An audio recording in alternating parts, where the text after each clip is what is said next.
ડેડિયાપાડાના ધારાસભ્ય ચૈતર વસાવાને જે નર્મદા સેશન કોર્ટે 7 વર્ષની સજા સંભળાવી છે તે મામલો હવે ગુજરાત હાઈકોર્ટમાં પહોંચ્યો છે। થોડા દિવસ પહેલા ચૈતર વસાવાના ધર્મપત્ની શકુંતલા વસાવાએ ગુજરાત હાઈકોર્ટમાં જામીન માટે અરજી કરી હતી, જેને લઈને આજે મહત્વપૂર્ણ સુનાવણી થવાની છે। સાથે ધારાસભ્ય ચૈતર વસાવાએ ગઈકાલે કહ્યું કે પહેલા ખેડૂતોને છોડાવો, પછી મારા માટે અરજી કરજો। ત્યારે શું મામલો છે, આજે શું દલીલો થઈ શકે છે, વિગતે વાત કરીએ।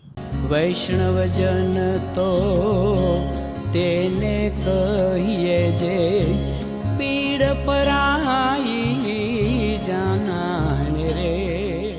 દર્શક મિત્રો, નવજીવન ન્યૂઝમાં આપનું સ્વાગત છે। હું છું ફૈઝાન। ડેડિયાપાડાના ધારાસભ્ય ચૈતર વસાવા હાલ વડોદરા સેન્ટ્રલ જેલમાં બંધ છે।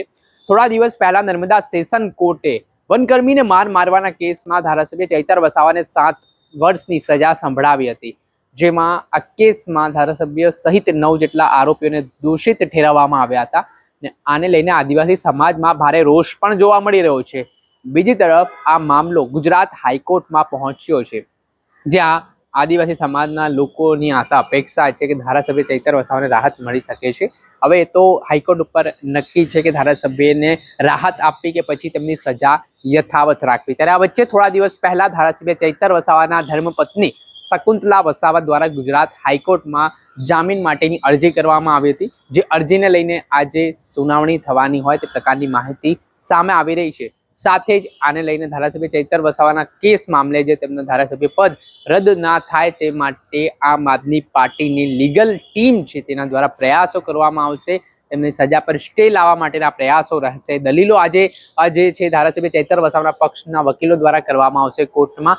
ને ગઈકાલે જે રીતે ધારાસભ્ય ચૈતર વસાવાએ વડોદરા જેલમાંથી એવો સંદેશો મોકલ્યો કે પહેલા જે મારી સાથે આવેલા ખેડૂતો છે તેમની જામીન કરાવજો, પછી મારી જામીન કરાવજો, તે પ્રકારનું નિવેદન તેમનું સામે આવ્યું હતું। ત્યારે આજે હાઈકોર્ટમાં જે અલગ અલગ નામોને લઈને આજે આમ આદમી પાર્ટીની જે લીગલ ટીમ છે તેઓ આ સમગ્ર મામલો પર નજર રાખી રહી છે, કેસ લડી રહી છે ચૈતર વસાવાનું, તેને લઈને દલીલો કરવામાં આવશે। ત્યારે જોવાનું રહ્યું કે ધારાસભ્ય ચૈતર વસાવાને રાહત મળે છે કે કેમ, તેમને જામીન હાઈકોર્ટ આપે છે કે પછી તેમની સજા યથાવત રાખે છે। જો તેમની સજા યથાવત રહી તો આગામી દિવસોમાં તેમને સુપ્રીમ કોર્ટના દ્વાર ખટખટાવવા પડશે અને તેમની મુશ્કેલીઓમાં પણ વધારો થઈ શકે છે। ત્યારે જોવાનું રહ્યું કે આજની શું સ્થિતિ નિર્માણ પામે છે, આજે સુનાવણી દરમિયાન શું બહાર આવે છે ને શું ફેસલો આવે છે ધારાસભ્ય ચૈતર વસાવા અને તેમના પત્ની શકુંતલા વસાવાના જામીન મામલે।